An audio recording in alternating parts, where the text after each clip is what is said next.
dog, Scope. Get the dog. Come here. Stop for a minute. Hey, get back here. Hey, come here. What you doing? What you doing? Come here. Hey,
Alright, thank y'all for choosing another episode of One Time for Your Mind. I'm your host, International Tate Incorporated.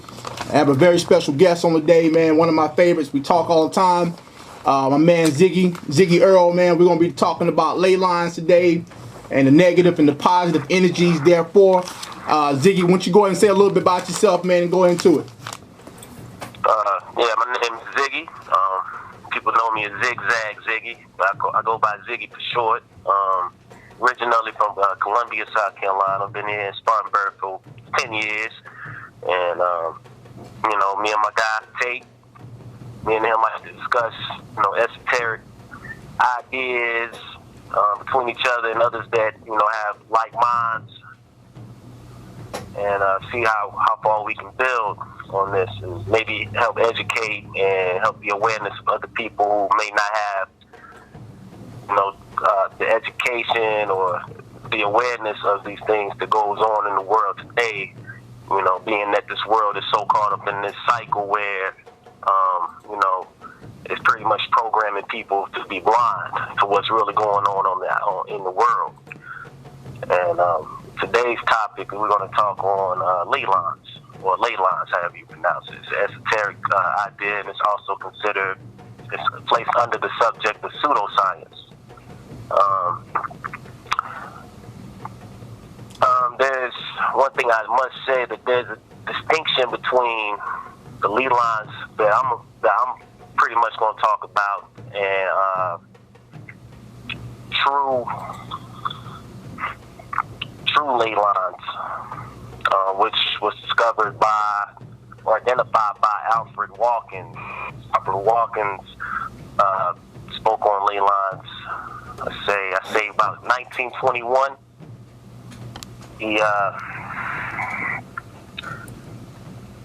He discovered on British land that there were straight lines positioned along ancient beaches,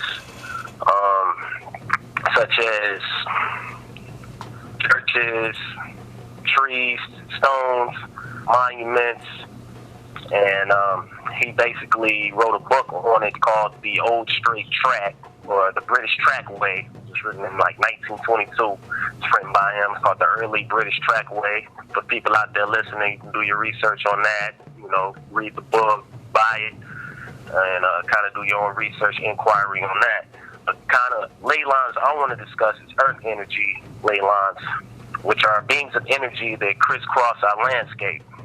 And if you want to get a clear picture of what that is, you can go online on any search engine, such as Google, Yahoo, and look on the images, and you'll actually see a geographical grid or a map of the world, or a geographical image of the world where it has these beams going crisscrossing all over the place. It looks kind of crazy. And we call that, what I've been able to pick up is called Hartman's Net.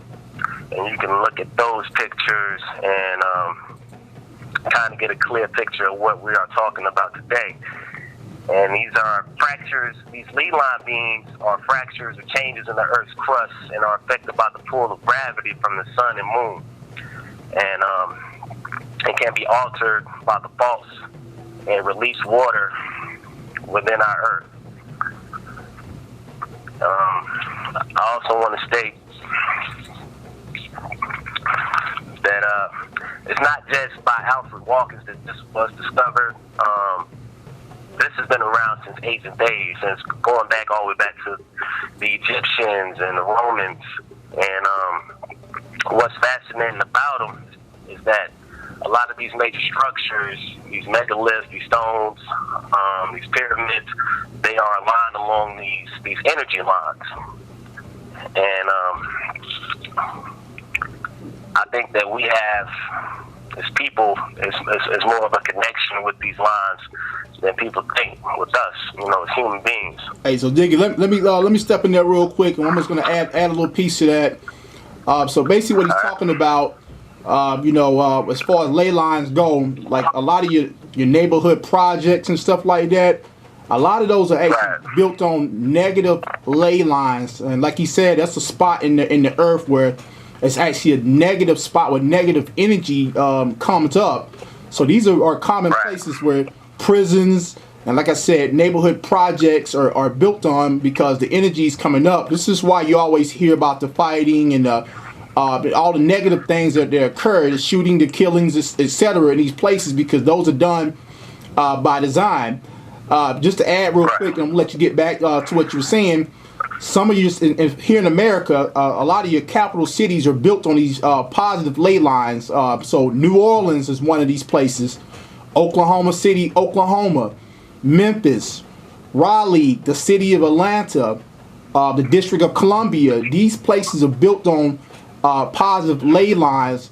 So that just kind of give you an idea of what he's talking about. These things aren't done by accident. So any major spot from the pyramids of Giza to Stonehenge, ancient Stonehenge over there in England, these places are built strategically on these places where the positive or the most energy can come up for the Earth's crust and be harnessed. All right, Ziggy, go ahead. Sorry. Yeah, and I want to kind of touch down on why what makes them negative. I think these lead lines are negative. Well, I've been able to do research where I've come up where it's really because when two ley lines intersect, a vortex is made. And this vortex of negative energy acts like a magnet, which can attract negative low vibrational energy. And with that being said, I think that's with the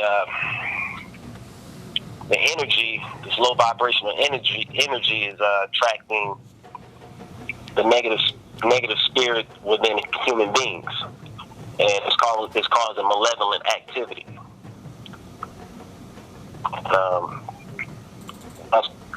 That's what I came up with as far as, it's why, like you said, their projects being, pretty much built upon these negative lines, why we have negative activity, malevolent activity within our community, in these areas, in other places of the world,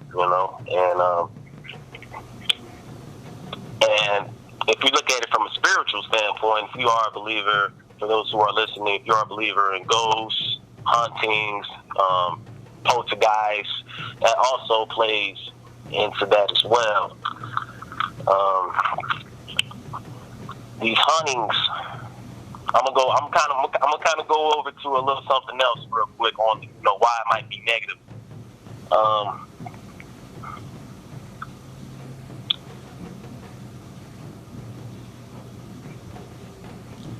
So just to touch on what he's saying. Can you hear me? Yeah, I can hear you. Go ahead. Yeah, go ahead. Yeah. Well, if let's say you have spirits, a lot of what I've been reading is that these ley lines, when they cross, they're these buildings, these places where people say have hauntings or spirits, I mean, pretty much just causing problems with people that may live there, is because these negative ley lines are actually nearby, or the house is like right on top of where these lines are occurring to be, and I believe that they attract malevolent spirits somehow to manifest, and I guess do what they do as spirits. But what you were saying is that these places are being built upon negative ley lines. All right, so and I just kind of told you why. So let me jump in there real quick.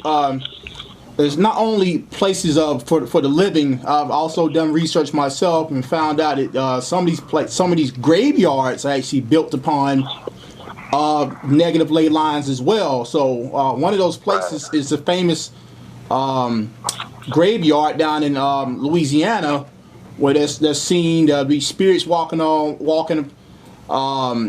There's a military graveyard, I think, in Tennessee, where the spirits can't rest. So it doesn't only apply to the living; it applies to the dead as well. In the first, second, third, and fourth dimension, something called earth dowsing. That's DOWSING. Earth dowsing is when you take these sticks, and you can do it on your house. You can go buy these things online. It's like $10. And you can go towards your house or your car or even towards people, and if they cross, that's usually a general spot of good energy. But if they repel each other like a north or south magnet, those particular spots or people are considered to be negative energy. So like I said, yeah, so it has several different properties here, and like I said, this goes back for quite some time. And they've known about this for quite some time. The witches of Winston-Salem, that particular location, once again, was built on a negative ley line. A lot of your scary movies, if you're into that type of thing, a lot of those are filmed at locations where there's negative energy on purpose. And it's like I said, a lot of times the camera captures that stuff, and there's a lot of supernatural things that go on behind the scenes when the cameras aren't rolling. That the actors and stuff later talk about, and so like I said, it's a lot of stuff goes on with that. Hey, go ahead, Ziggy. Yeah, you say that today, you think they people have strategically built buildings upon these ley lines, right? You believe that? I definitely believe that. I've seen it with my own eyes. I've actually done this with my own house. And thank goodness, my house is actually built. The one I have now is actually built on a positive ley line, so I can distinguish that if there's anything in the household, say like negative energy. A lot of people burn sage and all that type of stuff. If there's a negative presence in the house, I can truly say that it's brought from outside the house, and it doesn't generate inside the house, which is good. And this is why a lot of people feel like, I've been to a lot of houses, like my grandmother, you can't even walk in her house with your shoes on. You have to take your shoes off because you never know what you're bringing in. There's a lot of things you can bring into the household besides dirt. And negative energy is one of those things. The thing that we don't account for is what follows you around 24/7 is your shadow. Okay? Your shadow goes everywhere with you. And whether the light is on or the light is off, the shadow's always going to be with you. So imagine if your shadow was able to talk and give a lecture like we're doing on what we're talking about. It's going to hold your deepest secrets, and it's also going to foresee things that are to come. And if you look at the movie Peter Pan, the story of Peter Pan, when they go to Netherland, there's a lot of things that's going on in Netherland, And one of the things is Peter Pan doesn't age, okay? And so we're left to believe that Peter Pan has the somehow reached the fountain of youth, but that's also his curse.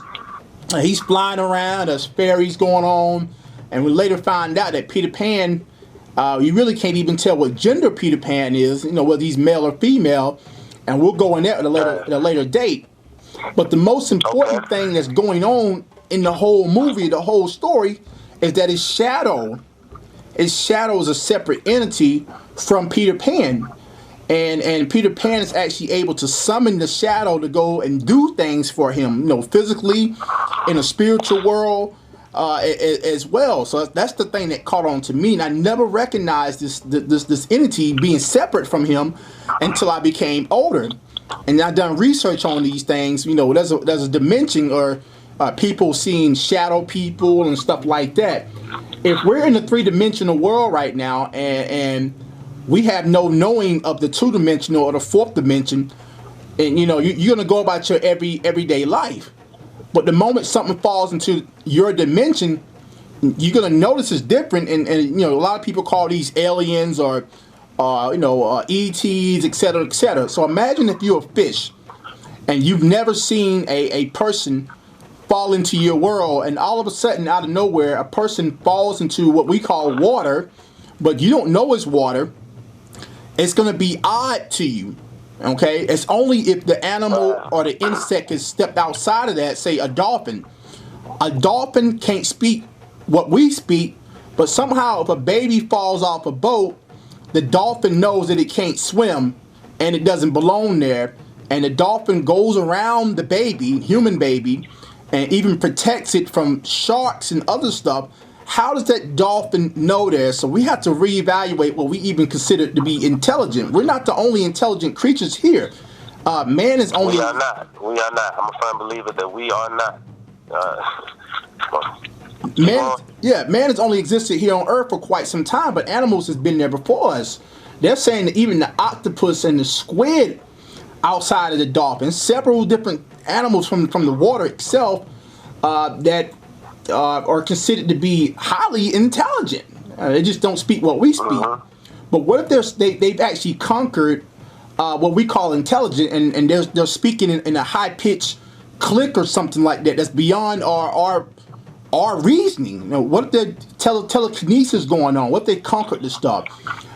Out of all these ancient, civilizations, from the Mayans to the ancient Egyptians, they've all disappeared. Or at least they seem like they disappeared. But what if they conquered everything and there's nothing else left for me to do but to transcend? And that's what I think has happened. And a lot of these ancient airports, once again, are located along positive ley lines. Go ahead, Ziggy. Positive ley lines, yes. You're absolutely right. These ley lines, these energy lines, also called, you can call them dragon lines. Some call them sacred roads, spirit roads. But shamans, magicians, witches, etc., would actually situate themselves along these lines and believe that they could somehow discover the supernatural and true power of these energy lines. And it's going all the way back to ancient days, like you were talking. The pyramids, Stonehenge in England, another location.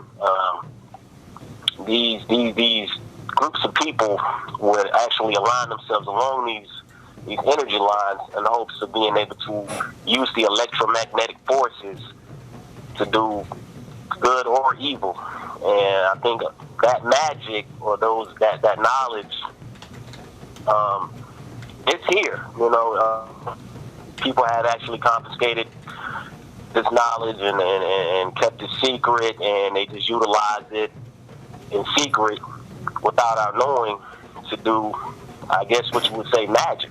And we're not aware of it because we're so caught up as people. We're so caught up in the system of, watching football, basketball, all about Facebook, all about your pair of Jordans. We're so caught up in the cycle that we're becoming blind to what's really going on around us when it's right here in clear sight, right in our face. It's happening right here in our face, and we're not acknowledging it because we're so caught up in this cycle that the government or the system has programmed us to live by.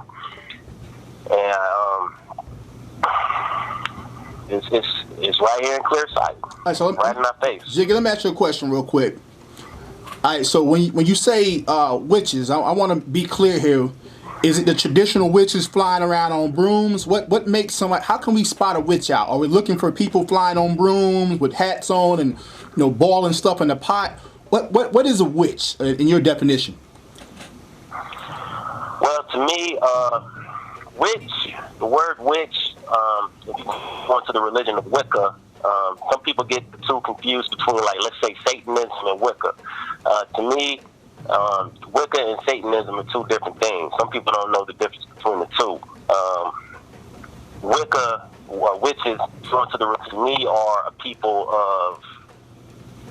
of nature, and I personally, I don't really see anything wrong with Wicca or being a witch, depending on what the knowledge is being used for.